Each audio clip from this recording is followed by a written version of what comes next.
On today's Toy Spot, we're having a look at the Neca Hellraiser Series 2 figures. We're looking today at Butterball.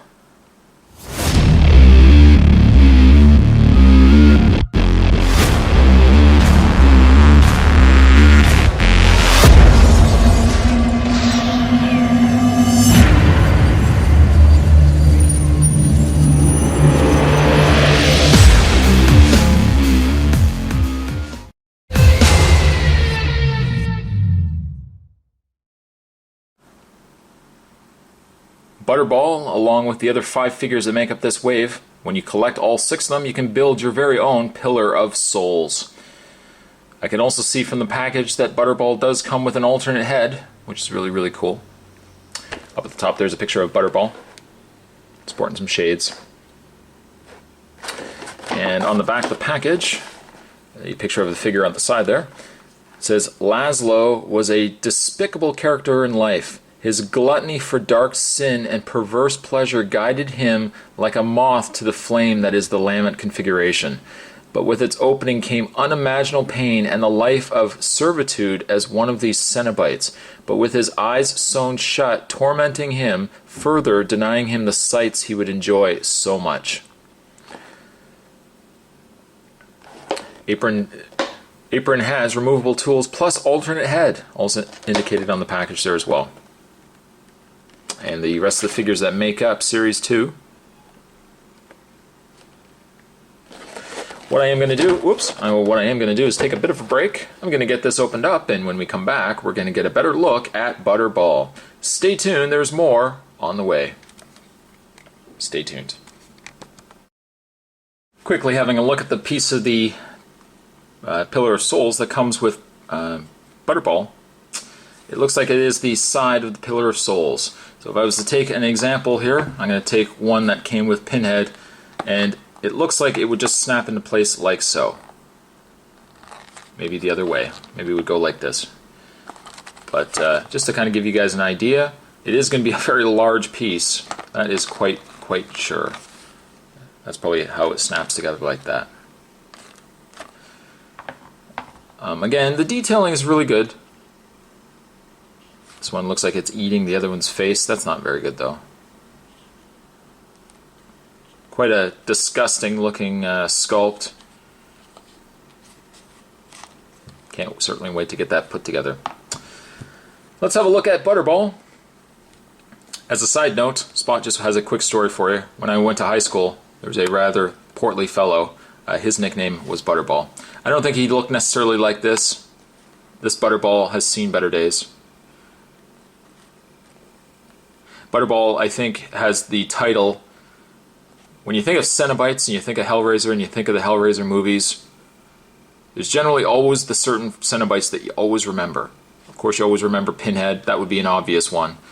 You always have people say, oh, you know that Cenobite that chatters his teeth? Okay, yeah, there's that one. And then they always say, oh, and then there's that fat one that's got the sunglasses. So I don't know if it's necessarily a good title, but Butterball is one of the more memorable of Cenobites. The detailing on him is really nice.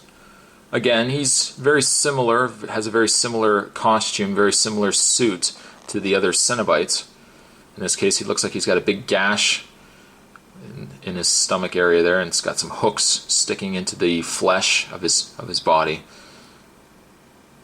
Also indicated by the package, he's got an apron with removable tools.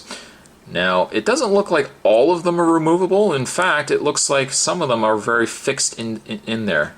I can take a couple of them out, but I don't understand why you would want to even remove them.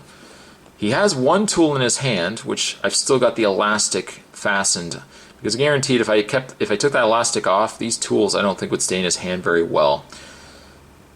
I might be just inclined to leave the tools in his apron. Just call it a day. Because guaranteed, stuff like this, my friends, who are we kidding? We can say, oh, we'll take him out, display it with him, but these will get lost. And I would rather have it complete on his apron than actually start fiddling around with it and take them off. But it does look like they are removable.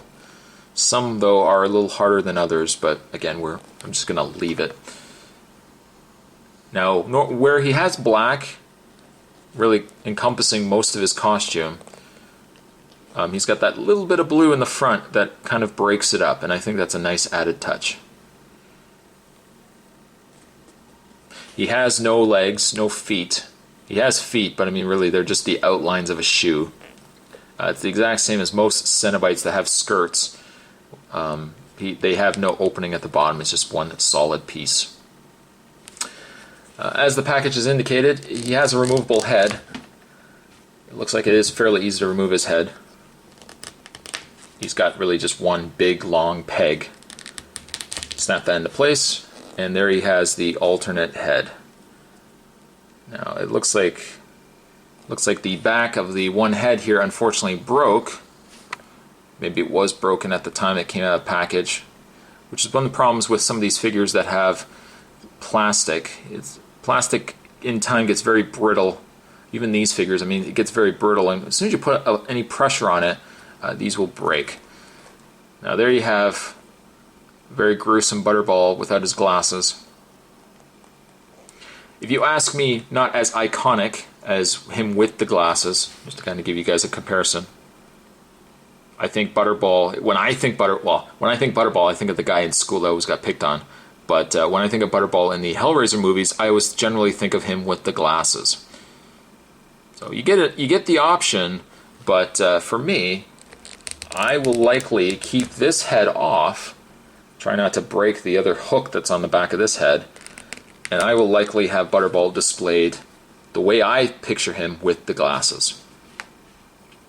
In the way of his articulation, Butterball's head does rotate left and right. His arms look like they're on a pin and socket, so they move out, back and forth. The arms rotate at the forearms. He's got rotation in the wrist over here as well. It looks like he has a swivel in the waist. Yes he does. And with every other Cenobite that, again, has the skirt, there's no articulation to speak of from the waist down. It's basically just a solid piece.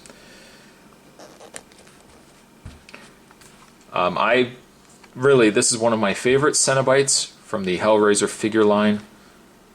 Again, he's just so iconic. When you think of a Hellraiser movie, generally you think of Chatterer, you then generally think of Butterball. Of course, excluding Pinhead. But if you are collecting Hellraiser figures, maybe you're not a completionist that you need to buy every single piece so you can build something. If you're looking just to get iconic characters, I would say definitely get Hellraiser, Pinhead. Get Pinhead from really any wave if you want. Get the Chatterer, and then of course look to get Butterball here as well. Butterball, I'm going to give him an 8.5. Today's Toy Spot, we're having a look at the NECA Hellraiser Series 2 figures. We're looking today at Butterball. Thanks for watching, guys. See you next time.